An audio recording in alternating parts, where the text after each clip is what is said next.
নদীর মাঝখান থেকে তালগাছের ভেলায় চড়ে পাড়ে ভিড়ছেন মাঝবয়সী আব্দুল রশিদ শেখ। সাথে নিয়ে এসেছেন অযত্নে বেড়ে ওঠা কচুরিপানা।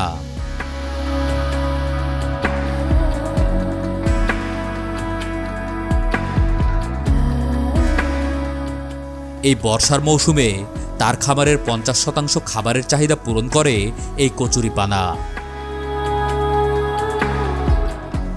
বোঝা মাথায় চাচা ছুটলেন খামারের দিকে। ওহজা নদীর পাড়ে তিনি গড়ে তুলেছেন তার স্বপ্নের খামার। রশিদ চাচা এখান থেকে এই নদীর মধ্যে থেকে কচুরিপানা নিয়ে আসতেছে তার খামারের জন্য, এবং এই খামারে তিনি একাই কাজ করেন।